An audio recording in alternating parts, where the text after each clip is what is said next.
Era el cumpleaños número 62 de mi madre, y, contra todo pronóstico, la tarde transcurría con una calma inusual. Llevábamos horas preparando su tarta favorita, decorando la sala con fotografías antiguas y compartiendo risas genuinas que llenaban cada rincón de la casa. Mi hijo Mateo, que había estado algo callado durante la mañana, finalmente parecía relajarse cuando mi madre comenzó a contar historias de su infancia en Córdoba, esas que siempre le arrancaban una sonrisa. Nada parecía fuera de lo común, ni el más mínimo detalle presagiaba lo que estaba por venir. El apartamento de mi madre en las afueras de Valencia siempre me había transmitido una sensación de paz. Las paredes color crema, los muebles antiguos heredados de mi abuela, las macetas de geranios en el pequeño balcón que daba a un parque, todo allí representaba estabilidad, algo que, sin yo saberlo, estaba a punto de desmoronarse como un castillo de naipes. Mientras mi madre terminaba de preparar el café en la cocina, observé a mi marido Diego desde el otro lado de la sala.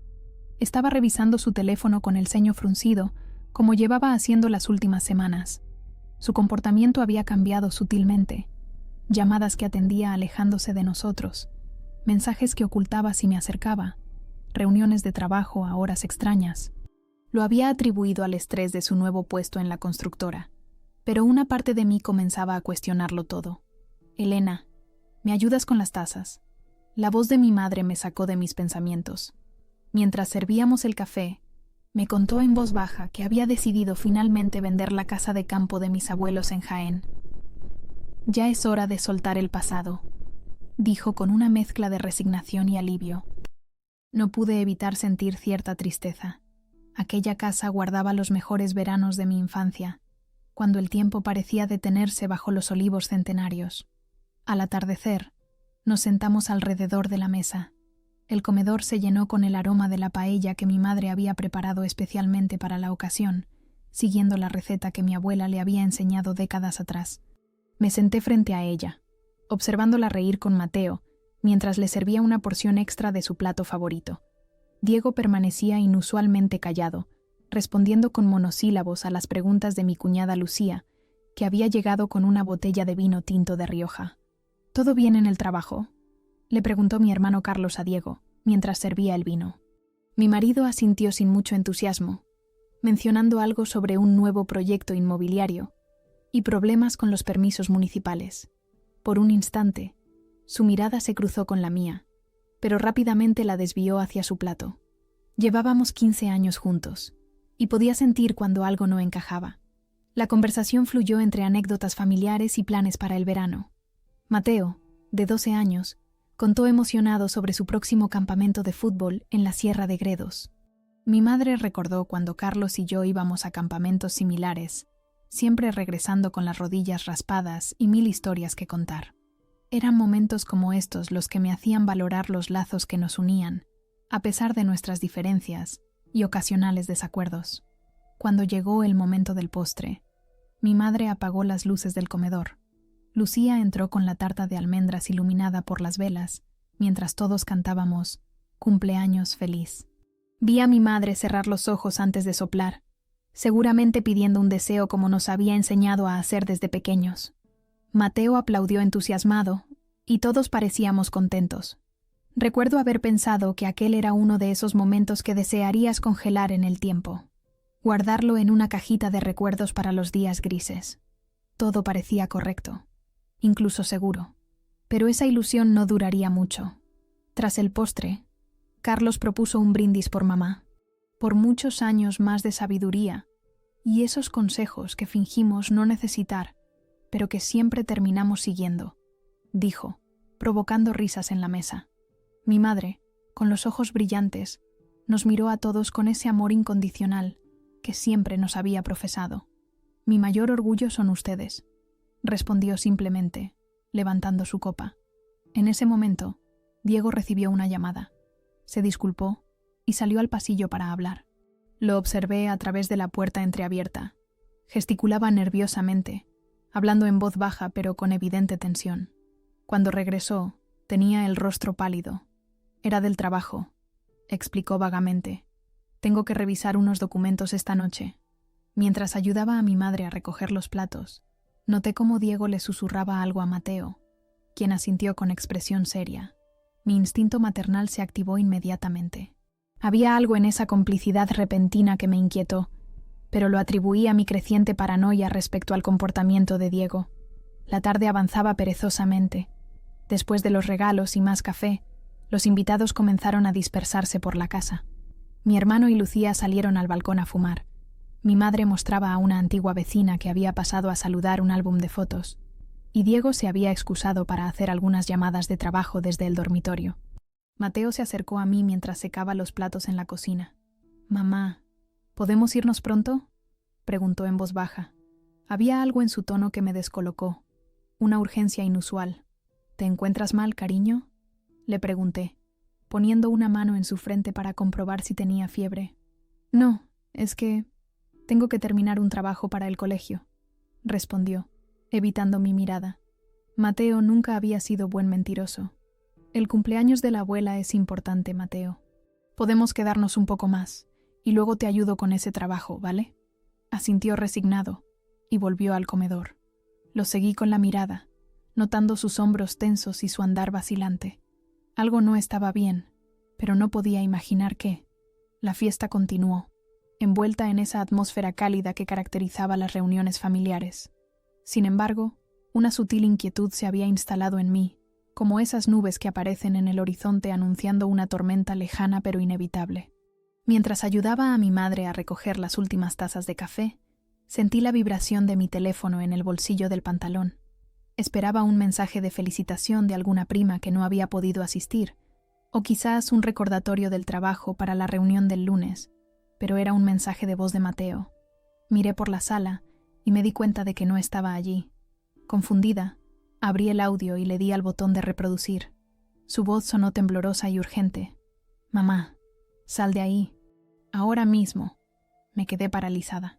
El miedo en su voz no se parecía a nada que hubiera escuchado antes. No era una broma ni una travesura. Era algo crudo, desesperado.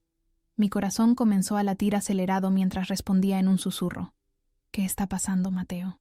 Otro audio llegó segundos después, y esta vez su voz era apenas audible, como si estuviera escondido en algún lugar. «Solo confía en mí. Sal de esa casa». No pregunté nada más. Algo en mí, un instinto maternal o quizás puro pánico, tomó el control. Sin causar una escena, le dije a mi madre que tenía que salir para atender una llamada, y le hice un gesto para que mantuviera la calma. Tomé mi bolso y las llaves, y con manos temblorosas, caminé hacia el coche. Arranqué y me alejé, sin saber siquiera dónde estaba Mateo o de qué estaba huyendo. Lo único que sabía era que nunca había sonado así antes, y no podía arriesgarme a ignorarlo. Conduje por la avenida del Mediterráneo, pasando junto a las palmeras que bordeaban la carretera costera. Mi mente era un torbellino de preguntas sin respuestas. ¿Dónde estaba Mateo? ¿Qué había visto o escuchado que lo había asustado tanto? ¿Y por qué Diego no había notado su ausencia? Llamé a Mateo varias veces, pero su teléfono sonaba apagado. La ansiedad crecía en mi pecho como una bola de nieve rodando cuesta abajo. Decidí dirigirme hacia el Cabañal, el antiguo barrio de pescadores donde vivía mi amiga Pilar. Necesitaba un lugar seguro para pensar, y ella siempre había sido mi roca en momentos difíciles. Mientras conducía por las estrechas calles adoquinadas, observé las fachadas coloridas de las casas tradicionales, con sus azulejos decorados y balcones de hierro forjado. En cualquier otro momento, habría disfrutado de la belleza nostálgica del barrio, pero ahora apenas registraba lo que veía. Al llegar frente a la casa de Pilar, me detuve. Antes de bajar del coche, recibí una llamada de Diego. Dudé, con el dedo suspendido sobre la pantalla. Finalmente, decidí contestar, intentando mantener la compostura. «Elena, ¿dónde estás? Tu madre está preocupada». Su voz sonaba tensa, controlada.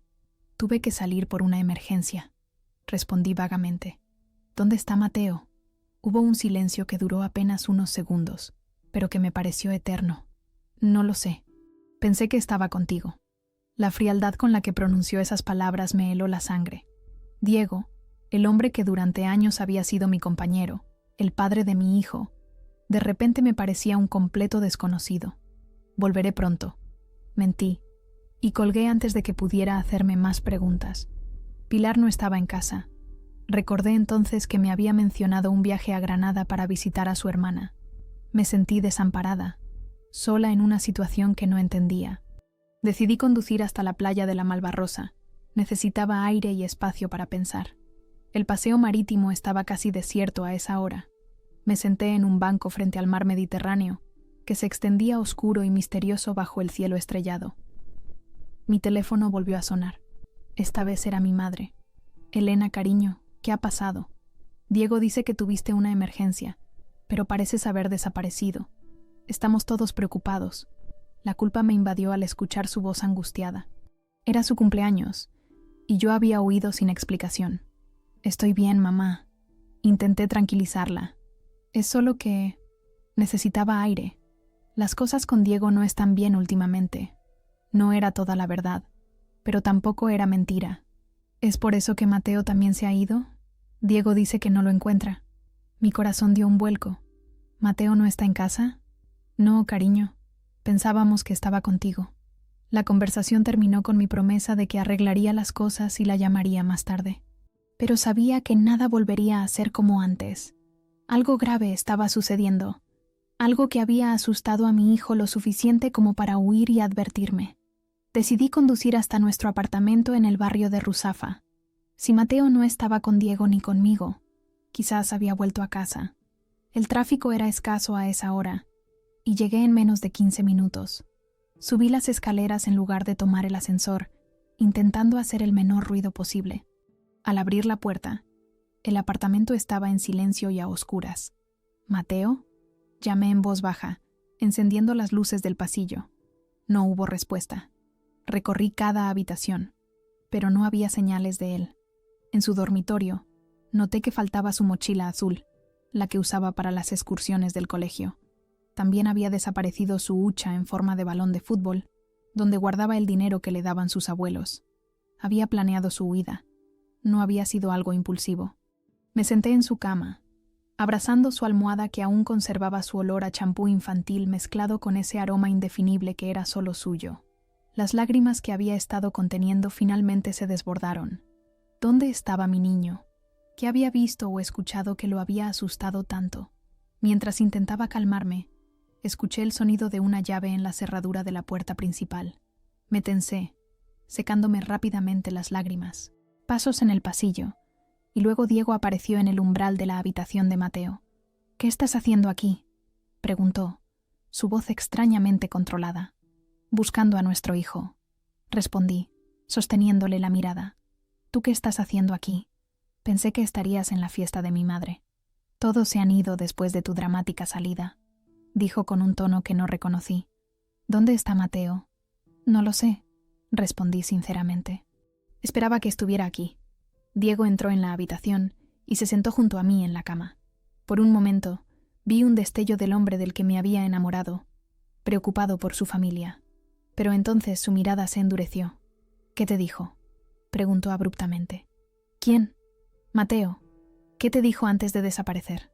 La forma en que formuló la pregunta me confirmó que algo no estaba bien. Diego sabía algo, o al menos sospechaba por qué nuestro hijo había huido. «Nada», mentí. «Solo me pidió que nos fuéramos pronto. Dijo que tenía un trabajo para el colegio». Diego me estudió durante un momento, como evaluando la veracidad de mis palabras. Finalmente, se levantó. «Voy a llamar a la policía si no aparece en una hora», dijo, dirigiéndose hacia la puerta. Antes de salir, añadió sin mirarme: «Sea lo que sea que estés pensando, Elena, estás equivocada». Quedé sola nuevamente, con más preguntas que respuestas. El apartamento, que durante años había sido nuestro hogar, ahora se sentía como un lugar extraño, potencialmente peligroso. Decidí no quedarme allí. Tomé algunas cosas básicas, las metí en una pequeña maleta y me fui antes de que Diego regresara. Esa noche, no volví a casa. Me hospedé en un pequeño hotel cerca del puerto, uno de esos lugares anónimos donde nadie hace demasiadas preguntas. Seguí intentando contactar con Mateo, llamando cada media hora, enviando mensajes, rogándole que me dijera dónde estaba. A las 23:47, finalmente recibí una llamada de un número desconocido. Era él, a salvo, pero llorando. Me dijo que no podía explicarme todo todavía, pero que había hecho lo correcto al irme. Le supliqué que viniera conmigo, y para la mañana siguiente estaba golpeando a la puerta de mi habitación con su pequeña mochila azul y ojos rojos e hinchados de tanto llorar. Durante los días siguientes, permanecí fuera del radar. Diego no dejaba de llamar, preguntando dónde estaba, diciéndome que estaba exagerando, acusándome de confundir a Mateo. No respondía a la mayoría de sus llamadas. Algo en mi interior me decía que no debía confiar en él, al menos hasta tener todos los hechos. Comencé a unir las piezas a partir de lo poco que Mateo estaba dispuesto a decir. Mencionó susurros detrás de puertas, paquetes escondidos en nuestro garaje, hombres extraños que venían a casa cuando yo no estaba. Nos trasladamos del hotel a un pequeño apartamento turístico en Benimaclet, un barrio universitario donde sería fácil pasar desapercibidos. El dueño aceptó un pago en efectivo por 2 semanas, sin hacer demasiadas preguntas. Cada mañana, miraba por la ventana antes de salir, escaneando la calle en busca de caras familiares o coches sospechosos. Mateo no había querido hablar mucho sobre lo que había visto o escuchado, pero su miedo era palpable. Dormía inquieto, a menudo despertándose sobresaltado en medio de la noche. Una tarde, mientras Mateo descansaba, recibí una llamada de mi hermano Carlos. «Elena, ¿dónde diablos estás? Diego está como loco buscándote. Ha venido a casa de mamá 3 veces. Dice que te has llevado a Mateo sin su consentimiento. ¿Qué está pasando?» Dudé antes de responder. Carlos y yo siempre habíamos sido cercanos, pero también mantenía una buena relación con Diego. Compartían afición por el Valencia CF y solían quedar para ver los partidos juntos. «No puedo explicártelo todo ahora mismo, Carlos. Solo necesito que confíes en mí. Mateo y yo estamos bien, pero necesitamos espacio. Elena, esto es una locura. Si tienes problemas con Diego, hay formas de resolverlo. No puedes simplemente desaparecer con el niño. No es tan sencillo», respondí, sintiendo cómo las lágrimas amenazaban con brotar. «Te prometo que te lo explicaré todo, pero ahora mismo no puedo. Solo, por favor, si Diego vuelve a preguntar, no le des ninguna pista de dónde podríamos estar». Hubo un largo silencio al otro lado de la línea. Finalmente, Carlos suspiró. «Vale, confío en ti, pero mamá está muy preocupada. Al menos llámala y dile que estáis bien». Después de colgar con Carlos, llamé a mi madre. La conversación fue difícil. Quería contarle todo, pero no quería involucrarla. Acababa de empezar a disfrutar de su jubilación tras 40 años como maestra en un colegio público. Le expliqué vagamente que necesitaba tiempo para aclarar mis ideas, que Mateo estaba conmigo y que estábamos seguros. No parecía muy convencida, pero respetó mi decisión. Pasaron 2 días más antes de que Mateo finalmente se abriera. Estábamos cenando una tortilla de patatas que había preparado en la pequeña cocina del apartamento cuando, de repente, dejó el tenedor sobre el plato. «Papá tiene problemas, ¿verdad?». La pregunta me pilló desprevenida. «¿Por qué dices eso, cariño?». «Porque escuché cosas y vi cosas». Le tomé la mano por encima de la mesa. «¿Qué cosas, Mateo?». Respiró hondo antes de hablar. «Hace unas semanas volví antes de la clase de fútbol porque el entrenador se puso enfermo. Papá no sabía que yo estaba en casa. Estaba hablando por teléfono en su despacho, con la puerta entreabierta. Hizo una pausa, como si estuviera reviviendo el momento. Sonaba enfadado, asustado. Decía cosas como: «No podemos esperar más» y «hay que deshacerse de las pruebas». Mi corazón se aceleró. «¿Estás seguro de que eso es lo que dijo?». Mateo asintió con firmeza. Lo grabé con mi tablet. Sé que no debería espiar, pero... Me asusté. «¿Lo grabaste?», pregunté, sorprendida tanto por su iniciativa como por su previsión. «Sí, y no fue solo esa vez. Hubo otras llamadas, y también vinieron hombres a casa. Uno de ellos le dio a papá un paquete y lo escondió en el falso techo del garaje, donde guardas las decoraciones de Navidad». La información me dejó aturdida. Diego, mi marido durante 15 años, el hombre con quien había construido una vida, guardaba secretos oscuros bajo nuestro techo. «¿Por qué no me lo contaste antes, Mateo?». Sus ojos se llenaron de lágrimas. «Tenía miedo. Papá me vio una vez cerca de su despacho después de una llamada. y me preguntó si había escuchado algo. Le dije que no, pero creo que no me creyó. Después de eso, empezó a actuar raro conmigo, vigilándome. ¿Y qué pasó en el cumpleaños de la abuela? ¿Por qué decidiste huir ese día? Porque escuché a papá hablando con uno de esos hombres antes de ir a la fiesta.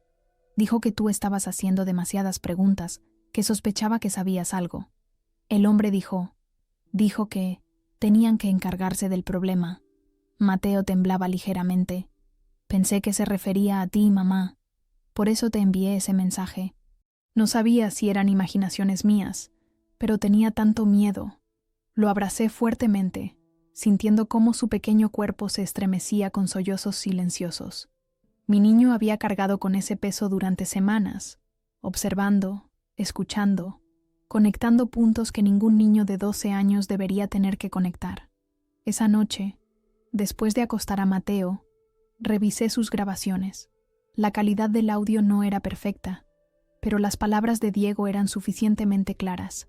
Hablaba de entregas, de dinero en efectivo, de limpiar cuentas. También mencionaba nombres que no reconocí y coordenadas para encuentros. Todo apuntaba a algo ilegal, posiblemente tráfico de drogas o lavado de dinero. A la mañana siguiente, tomé una decisión. Llamé a Marta Soler, una abogada que había conocido años atrás, cuando trabajábamos juntas en una agencia de publicidad, antes de que ella cambiara de carrera. Quedamos en una cafetería de El Carmen, un barrio antiguo lleno de callejuelas estrechas y edificios históricos. Necesito discreción absoluta, le dije después de explicarle vagamente la situación. Marta asintió con seriedad. ¿Tienes pruebas concretas de lo que sospechas? Mi hijo ha grabado conversaciones comprometedoras. No sé exactamente en qué está metido Diego, pero es algo serio. Lo suficiente como para que yo temiera por nuestra seguridad.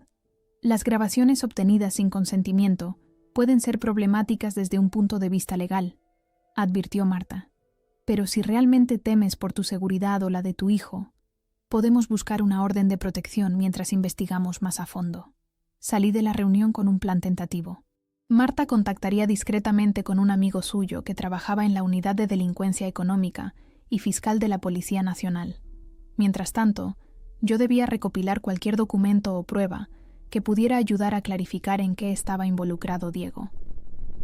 Durante los días siguientes, me dediqué a revisar meticulosamente nuestras cuentas bancarias, correos electrónicos, cualquier cosa a la que tuviera acceso. Comencé a notar patrones, grandes retiradas de efectivo, pagos misteriosos a nombres desconocidos, mensajes encriptados en el portátil de trabajo de Diego, que me había llevado conmigo el día que me fui. Quedó claro que, fuera lo que fuese en lo que estaba involucrado, no era algo pequeño. Había capas en todo esto, y yo apenas había arañado la superficie.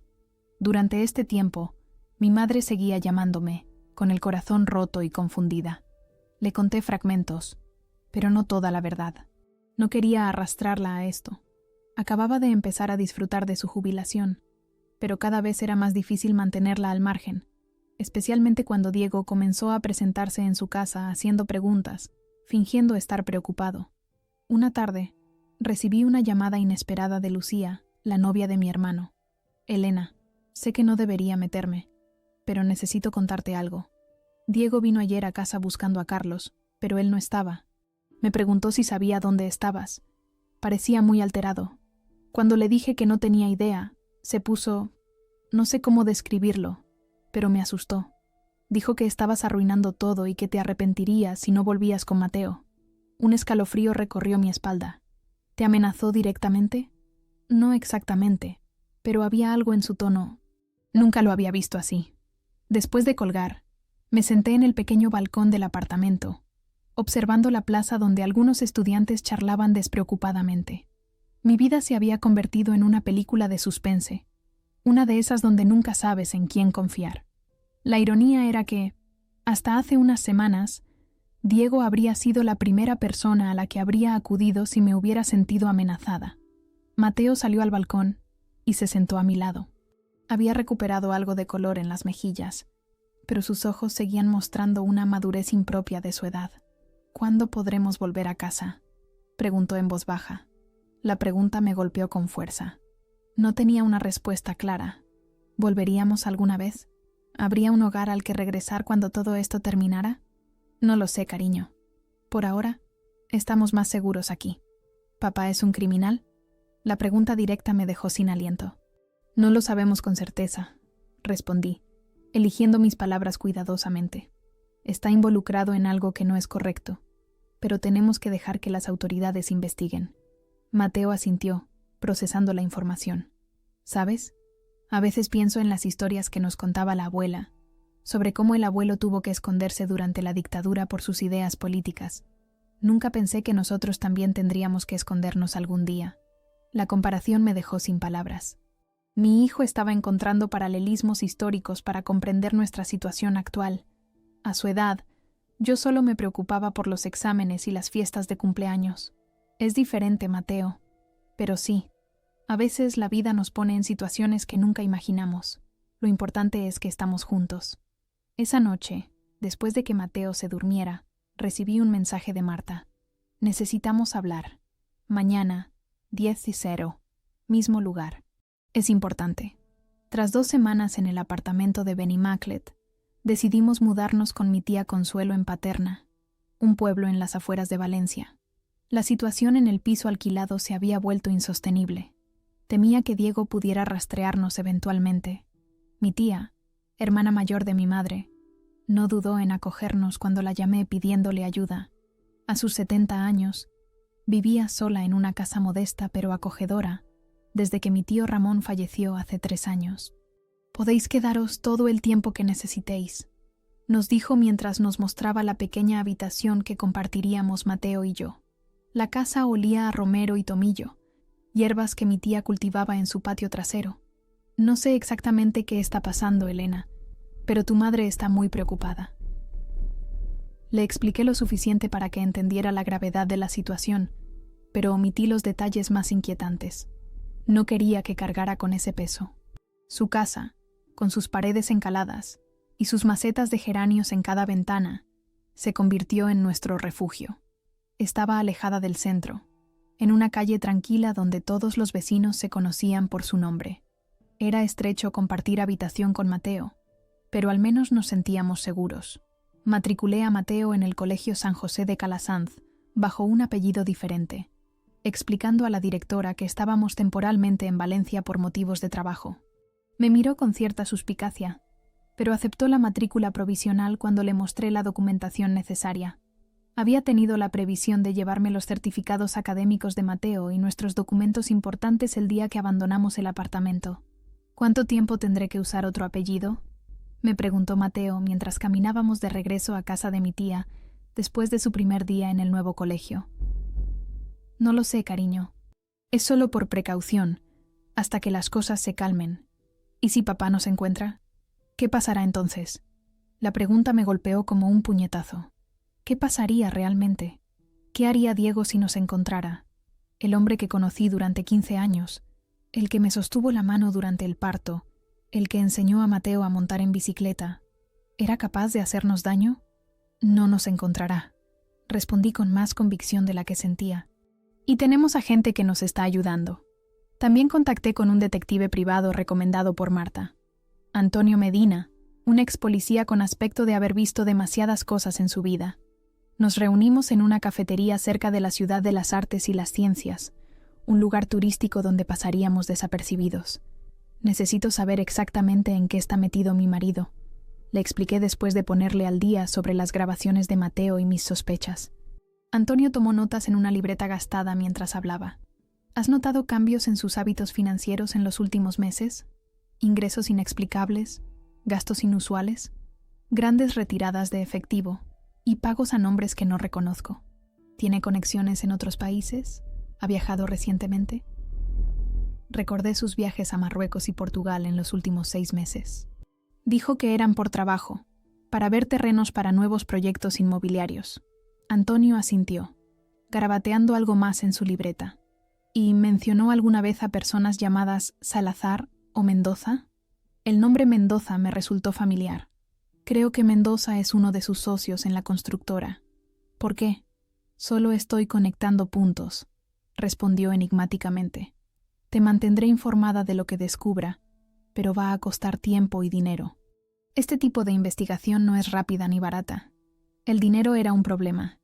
Había retirado lo que pude de nuestra cuenta conjunta antes de que Diego la bloqueara, pero no era suficiente para una investigación prolongada.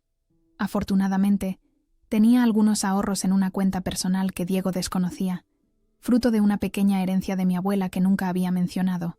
No era mucho, pero nos mantendría a flote por unos meses. Los días se convirtieron en semanas. Conseguí trabajo como traductora freelance, algo que podía hacer desde casa sin exponerme demasiado.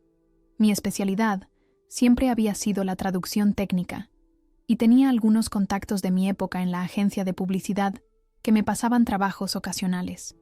Las horas frente al ordenador traduciendo manuales de maquinaria agrícola o folletos turísticos me proporcionaban una extraña sensación de normalidad en medio del caos. Mateo, mientras tanto, intentaba adaptarse a su nueva escuela. No había hecho amigos todavía, pero sus profesores decían que era un alumno aplicado y respetuoso. Por las noches, a veces lo escuchaba llorar en silencio, cuando creía que yo estaba dormida. Me partía el alma, pero no sabía cómo consolarlo. ¿Cómo le explicas a un niño de 12 años que su padre podría ser un criminal? ¿Que la vida que conocíamos podría no volver nunca? Una tarde, mientras revisaba mi correo electrónico en busca de nuevos encargos de traducción, recibí un mensaje de una dirección desconocida. El asunto decía simplemente: «Sabemos dónde estás». Lo borré inmediatamente, con manos temblorosas. ¿Era Diego? ¿Alguien relacionado con sus negocios turbios? ¿O solo spam aleatorio que había interpretado mal debido a mi estado de paranoia constante? Decidí no mencionárselo a Mateo ni a mi tía. Ya estaban bastante asustados. Pero esa noche, revisé 3 veces que todas las puertas y ventanas estuvieran bien cerradas, y dormí con un cuchillo de cocina bajo mi almohada. Al día siguiente, recibí una llamada de Antonio. «He estado siguiendo a tu marido durante 2 semanas», me informó sin preámbulos.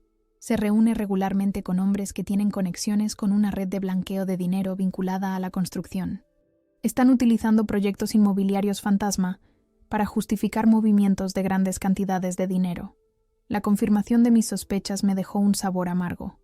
Una parte de mí todavía esperaba que hubiera una explicación alternativa, algo que no convirtiera a Diego en un criminal. «¿Qué debo hacer?», pregunté. «Las grabaciones de tu hijo son un comienzo, pero necesitamos más pruebas concretas. Si podemos acceder a su ordenador o documentos». «Tengo su portátil de trabajo», confesé. «Me lo llevé el día que nos fuimos». Hubo un silencio al otro lado de la línea. «Eso podría ser muy útil. ¿Sabes la contraseña?»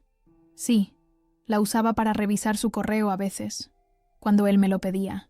«Bien, necesito que me envíes cualquier documento sospechoso que encuentres. Correos, hojas de cálculo, cualquier cosa relacionada con esos proyectos inmobiliarios o transferencias de dinero». Esa noche, después de que Mateo y mi tía se acostaran, saqué el portátil de Diego del fondo del armario donde lo había escondido. Lo encendí, conteniendo la respiración mientras introducía la contraseña. Mateo 2012, el año en que nació nuestro hijo. La pantalla se iluminó, mostrando el fondo de escritorio. Una foto de los 3 en la playa de Javea, del verano pasado. Parecíamos tan felices, tan normales. Pasé horas revisando carpetas, correos electrónicos, documentos. Encontré contratos para proyectos inmobiliarios en Marruecos, que nunca habían sido mencionados en las reuniones familiares, transferencias a cuentas en Gibraltar, correos crípticos con referencias a mercancía y entregas. Todo apuntaba a una operación sofisticada de blanqueo de capitales, utilizando la constructora como fachada legítima. Entre los archivos, encontré una carpeta titulada Familia. Con el corazón en un puño, la abrí. Contenía fotos nuestras. Mateo en el colegio, yo comprando en el mercado, nosotros visitando a mi madre. Eran fotos recientes, algunas de apenas unas semanas atrás. Nos había estado vigilando, o alguien lo había hecho por él. Cerré el portátil de golpe, sintiendo náuseas. Esa noche no dormí.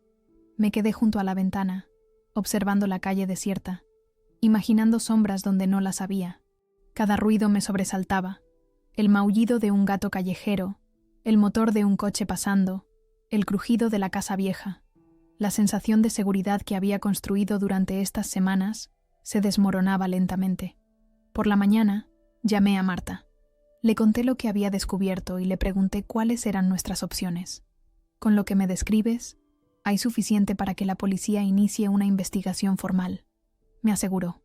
Pero Elena, tienes que entender que una vez que pongamos esto en marcha, no hay vuelta atrás. Se convertirá en un caso criminal. Diego podría ir a la cárcel. La realidad me golpeó con toda su fuerza. A pesar de todo, una parte de mí todavía amaba al hombre que creí conocer.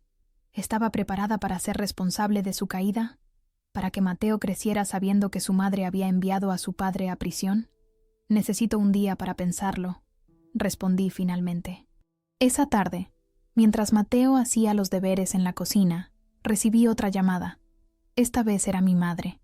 Elena, Diego ha venido a verme. Su voz sonaba tensa, asustada. Estaba muy alterado. Dice que si no vuelves con Mateo, tomará medidas legales. Habla de denunciarte por secuestro parental. Un escalofrío recorrió mi espalda. ¿Te ha amenazado? No directamente, pero había algo en su mirada, Elena. No parecía él mismo. Ten cuidado, hija. Después de colgar, supe que no tenía más opción. No podía seguir escondiéndome, esperando que el problema desapareciera. Era el momento de actuar. A la mañana siguiente, tomé una decisión.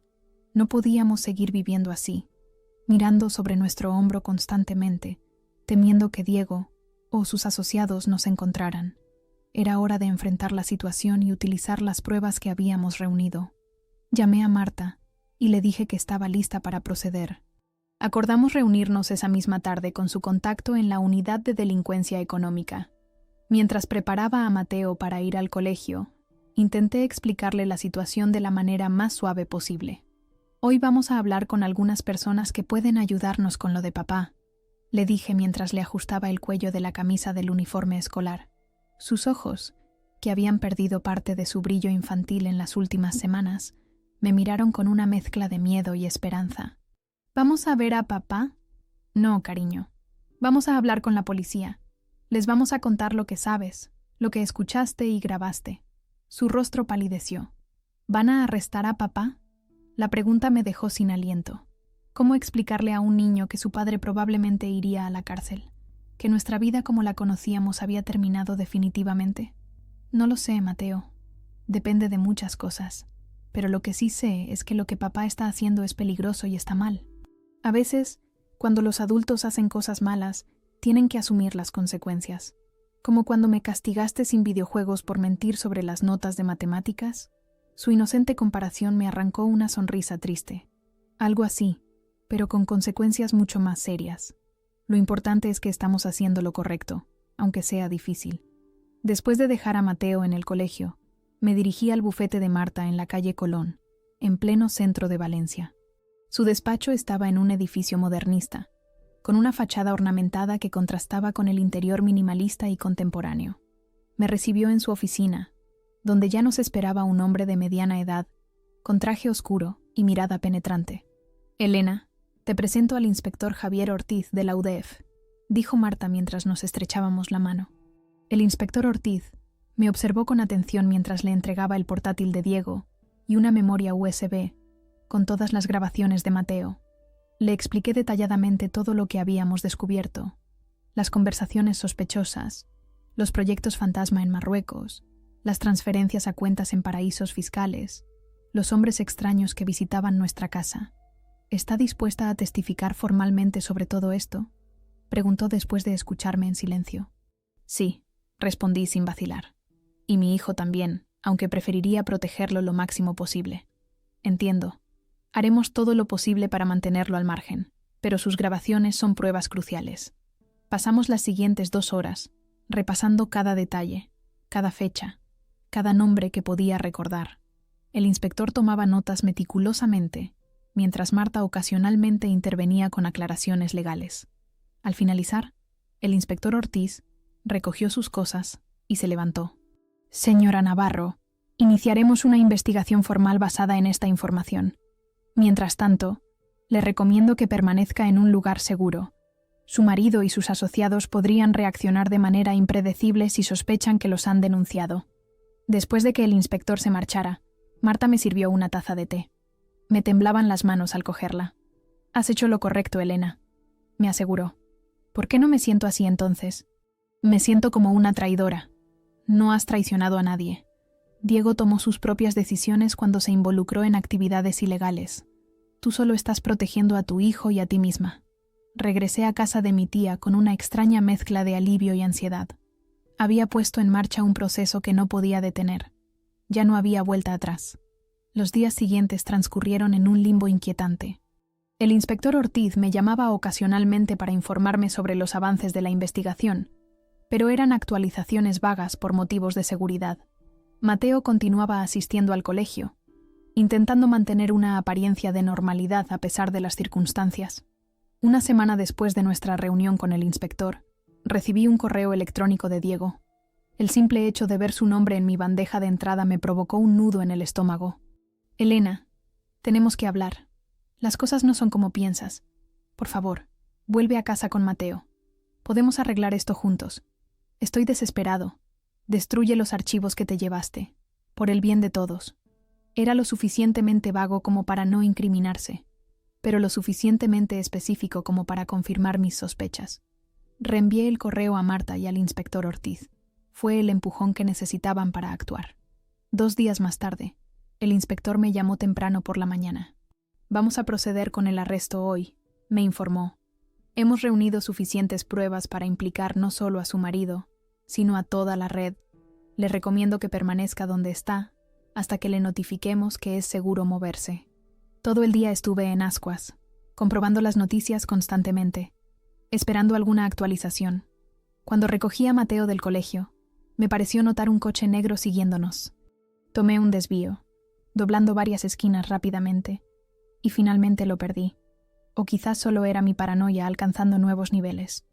Esa noche, mientras cenábamos en silencio en la cocina de mi tía, sonó el teléfono. Era el inspector Ortiz. «La operación ha sido un éxito», anunció. «Hemos detenido a Diego Navarro y a 5 personas más. Se han incautado documentos, ordenadores y una cantidad significativa de dinero en efectivo. Su colaboración ha sido fundamental, señora Navarro». Después de colgar, me quedé mirando el teléfono, incapaz de procesar completamente lo que acababa de escuchar. Diego estaba detenido. El padre de mi hijo, mi compañero durante 15 años, estaba en una celda policial. La realidad me golpeó con fuerza y tuve que sentarme para no caer. «¿Qué pasa, mamá?», preguntó Mateo percibiendo mi conmoción. «Han detenido a papá», respondí con voz apenas audible. Su rostro se contrajo en una mueca de dolor y confusión. Sin decir palabra, se levantó de la mesa y corrió a nuestra habitación. Lo seguí inmediatamente, encontrándolo tumbado en la cama, sollozando contra la almohada. Me acosté a su lado y lo abracé fuertemente. «Lo siento mucho, cariño. Sé que esto es muy duro. Es mi culpa», murmuró entre lágrimas. «Si no hubiera grabado esas conversaciones...». «No, Mateo, escúchame», lo interrumpí, girando su rostro para que me mirara. «Nada de esto es tu culpa. Hiciste lo correcto. Papá tomó sus propias decisiones equivocadas que tienen consecuencias. Tú nos mantuviste a salvo. Eres mi héroe». Esa noche, dormimos abrazados, como cuando era pequeño y tenía pesadillas. Excepto que ahora, la pesadilla era nuestra realidad. Los días siguientes fueron un torbellino de declaraciones formales, reuniones con abogados y llamadas de familiares confundidos y preocupados. La noticia había salido en la prensa local. Desmantelada red de blanqueo de capitales vinculada al sector inmobiliario. La foto de Diego aparecía en el periódico, escoltado por agentes de policía, con la cabeza gacha y esposas en las muñecas. Mi madre, ahora completamente informada, estaba devastada. Había confiado en Diego como en un hijo. También ella prestó declaración, confirmando las extrañas visitas y paquetes que habían llegado durante el último año. La investigación destapó una operación de blanqueo de dinero, en la que Diego estaba involucrado, utilizando nuestra casa como uno de los conductos. Había estado viviendo en el centro de una escena del crimen sin saberlo. Una tarde, mientras esperaba en la comisaría para una declaración adicional, me encontré cara a cara con los padres de Diego. Su madre, Dolores, siempre había sido una mujer amable y cariñosa. Ahora parecía haber envejecido 10 años en cuestión de días. Su padre, Ernesto, un hombre habitualmente jovial y charlatán, estaba sombrío y silencioso. «Elena», comenzó Dolores, con voz trémula. «¿Cómo está Mateo?» «Está sobrellevándolo lo mejor que puede», respondí con sinceridad. «¿Podemos verlo?», preguntó con esperanza en los ojos. «No creo que sea buena idea, al menos no ahora. Está muy confundido y dolido». Ernesto habló entonces, con voz ronca, como si no la hubiera usado en días. «Siempre supimos que nuestro hijo era ambicioso, pero nunca imaginamos esto». Algo en su tono me hizo dudar. ¿Realmente no sabían nada? ¿O habían ignorado deliberadamente las señales? Me despedí con una promesa vaga de contactarlos cuando las cosas se calmaran. La investigación avanzó rápidamente. Las pruebas eran contundentes. Documentos, grabaciones, testimonios de otros implicados que buscaban reducir sus condenas. Diego fue formalmente acusado de blanqueo de capitales, falsificación de documentos y pertenencia a organización criminal. Se enfrentaba a una posible condena de entre 5 y 10 años de prisión. Mateo se convirtió en el héroe silencioso de toda esta historia. Su instinto, su valentía, nos habían salvado. A menudo me preguntaba qué habría pasado si hubiera ignorado aquel mensaje de voz, si hubiera desestimado su miedo. El pensamiento todavía me mantenía despierta por las noches.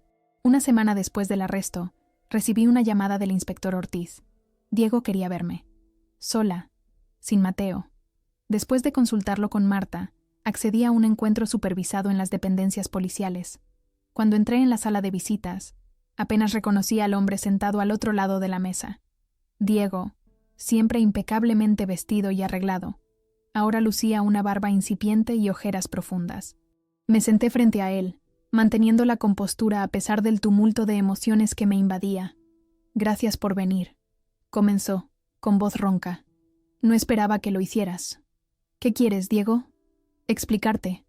Hacerte entender que no tuve elección. Me metí en esto gradualmente, casi sin darme cuenta. Cuando quise salir, ya era demasiado tarde. Estas personas son peligrosas. Siempre hay elecciones», respondí. «Elegiste poner en peligro a tu familia». «Jamás os habría hecho daño», exclamó, golpeando la mesa con frustración.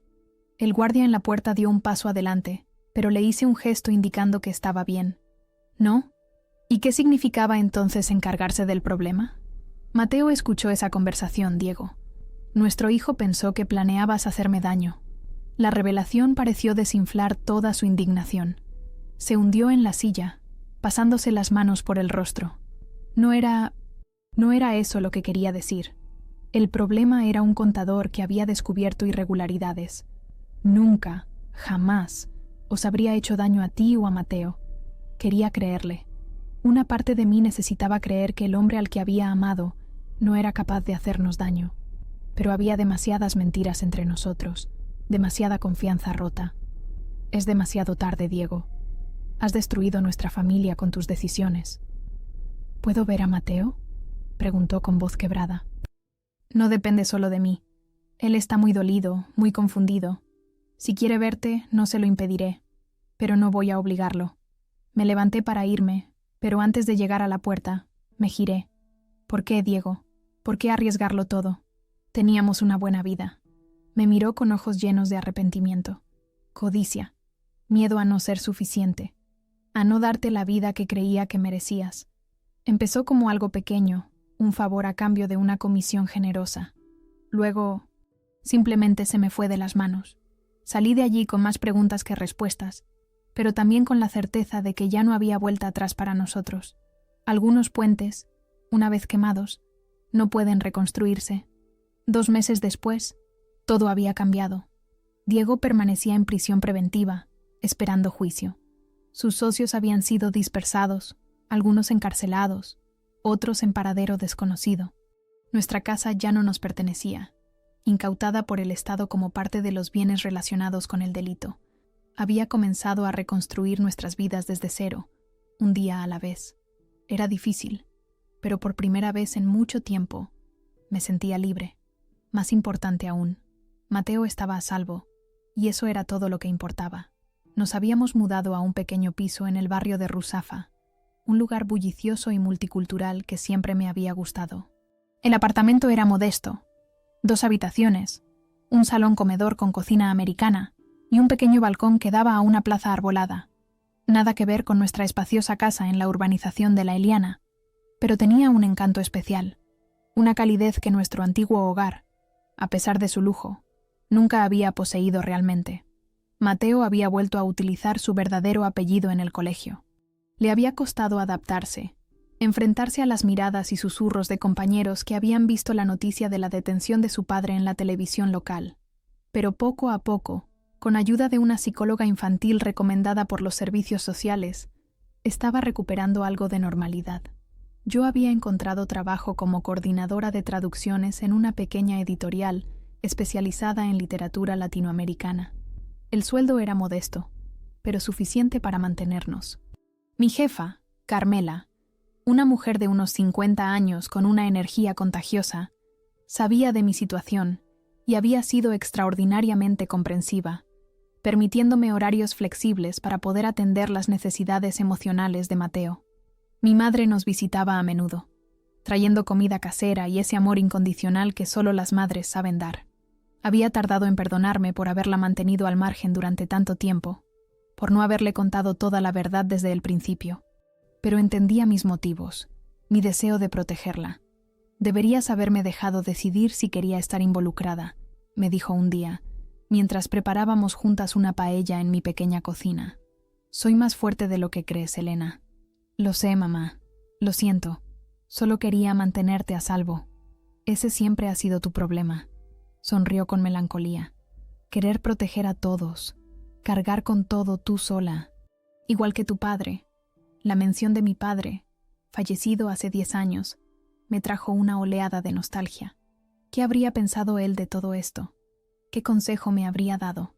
Una tarde de octubre, mientras revisaba facturas en la mesa del comedor, sonó el timbre.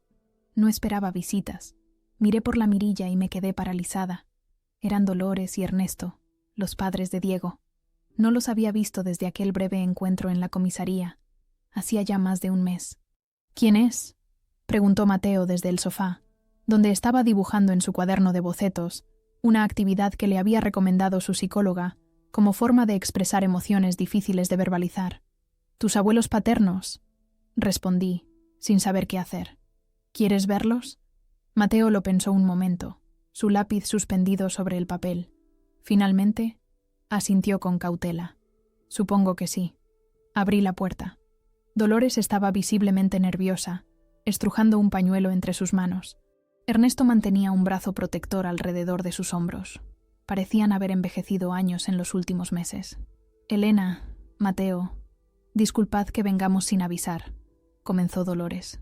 «¿Podemos hablar?». Los invité a pasar con una mezcla de cortesía y recelo. Mateo se acercó tímidamente, recibiendo un abrazo contenido de su abuela, que parecía temer que rechazara su afecto. «Estás tan mayor, cariño», dijo ella con lágrimas en los ojos. «Tan guapo». Nos sentamos en el salón. Ofrecí café, que aceptaron más por cortesía que por deseo. Hubo un silencio incómodo que parecía amplificarse con el tic-tac del reloj de pared.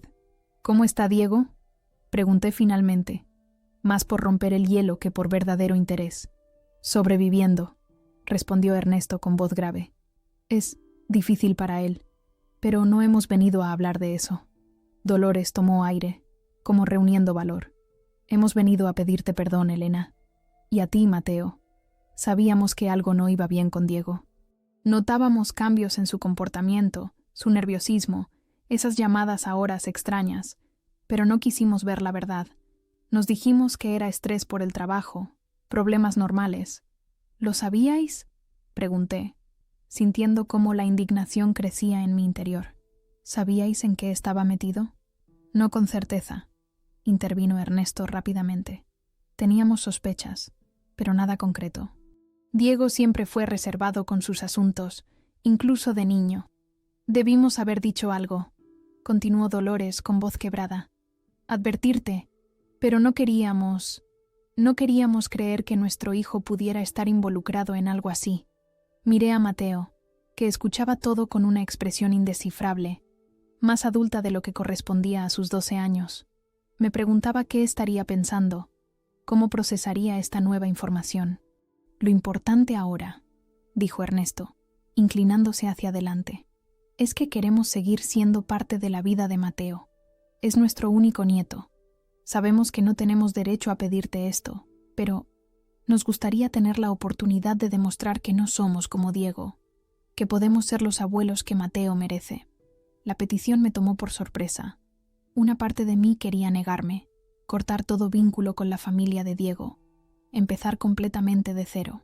Pero otra parte reconocía que Mateo necesitaba toda la familia que pudiera tener, todo el amor disponible para ayudarlo a sanar. Eso no depende solo de mí, respondí, mirando a mi hijo. Mateo también tiene voz en esto. ¿Qué piensas tú, cariño? Mateo meditó la pregunta, mordisqueando su labio inferior, un gesto que había heredado de mí.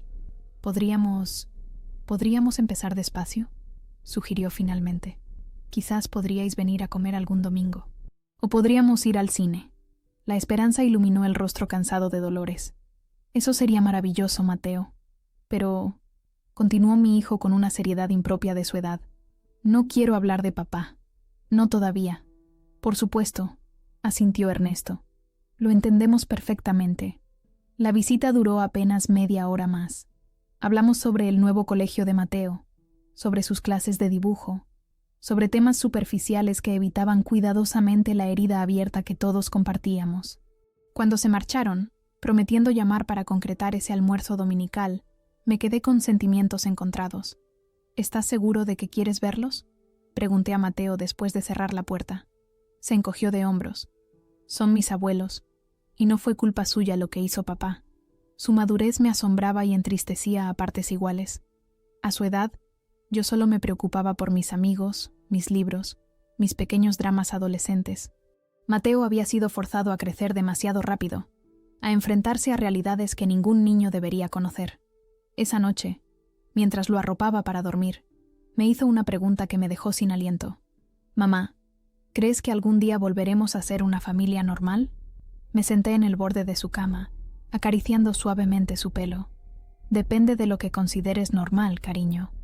Las familias vienen en todas las formas y tamaños. Algunas tienen un papá y una mamá, otras solo uno de ellos. Otras tienen 2 mamás o 2 papás. Lo importante no es cómo se compone una familia, sino el amor que hay en ella». «Pero papá ya no estará con nosotros, ¿verdad?». La pregunta directa merecía una respuesta honesta. «No, al menos no como antes.